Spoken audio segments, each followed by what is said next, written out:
Hello everyone, সবার কি অবস্থা? চলে আসলাম আরেকটা ভিডিও নিয়ে। আচ্ছা, তার আগে বলুন কে কে গাছি সম্পর্কে জানেন? গাছি হচ্ছে এমন একটা রিচুয়াল যা কিনা অনেক পুরানো একটা প্রথা। গ্রাম বাংলার সব মানুষেরা এটা পালন করে থাকে, হিন্দু মুসলিম উভয়ই। বাংলাতে হচ্ছে যখন আশ্বিন মাস শেষে কার্তিক মাস পড়ে, ওই দিন রাতেই মূলত এই গাছিটা পালন করা হয়ে থাকে। এই গাছি করার জন্য কিন্তু অনেক ধরনের গাছপালার পাতা প্লাস হচ্ছে অনেক ধরনের উপকরণই লাগে।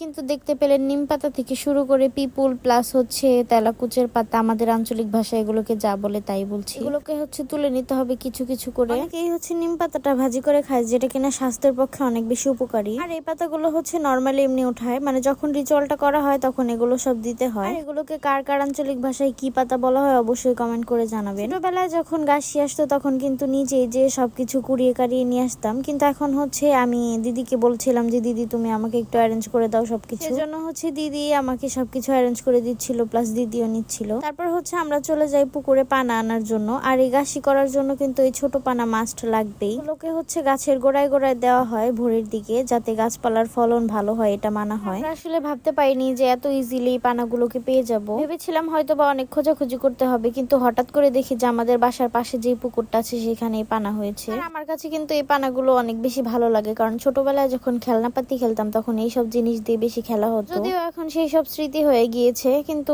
মনে পড়লে আসলে খুব ভালো লাগে। পরে হচ্ছে দিদি যে আমার জন্য আর দিদির জন্য পানা নিয়ে আসলো। আর আমি কিন্তু ভয়ে নামিনি, কারণ আমি অনেক বেশি আছাড় খাই। আমি বেশি কেয়ারলেস হওয়াতে শুকনা জায়গার মধ্যে আছাড় খাই, আর এই ভিজা জায়গা কাদায় গেলে তো আমি পরে একদম পুকুরে চলে যাব। সেজন্য হচ্ছে আমি কিন্তু আর নামিনি, দিদি আমাকে সবকিছু এনে টেনে দিল। আর এই পানাগুলো আসলে হয় কোথা থেকে আমি কিন্তু জানি না, কারণ আরেকটা পানা আছে যেটা কিনা ফুল হয়, অনেক বড় বড় হয়। এই পানাগুলো হচ্ছে ফুল ফল কিছুই হয় না। আর কিন্তু তেঁতুলও দিতে হবে, এই জন্য আমরা তেঁতুল দেখছিলাম। আর এখানে আমি সব এনে রেখে দিয়েছিলাম যা যা লাগবে। এন্ড দেন আমি চলে যাই দিদিদের বাসায়। যেয়ে দেখি আমার ভাই এখানে প্রদীপ বানাচ্ছে। এগুলোকে মুসিও বলা হয়ে থাকে আমাদের আঞ্চলিক ভাষায়। এগুলোকে হচ্ছে সকালবেলা গাছের নিচে দেওয়া হবে পানা আর প্রদীপ দিয়ে দেওয়া হবে। আর এগুলোকে কিন্তু আমরা দীপাবলির দিনও জ্বালিয়ে থাকি, মানে গাছটিতে হচ্ছে মাটির প্রদীপ জ্বালাতে হয়, এই জন্য হচ্ছে অনেকেই বানিয়ে দেয় বা অনেকে মাটির প্রদীপ কিনে এনে দেয়, যার যেটা পছন্দ। আর এখানে আমার দিদি চলে এসেছিল এগুলো ওঠানোর জন্য।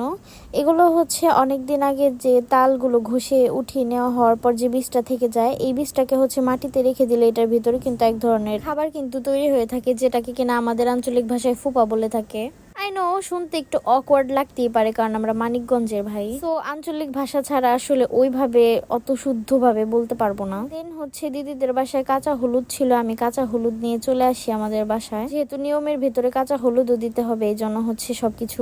আর এটার কিন্তু পার্ট 2 আসবে যেহেতু রাতে, সো পার্ট 2 এর জন্য অবশ্যই ওয়েট করবে।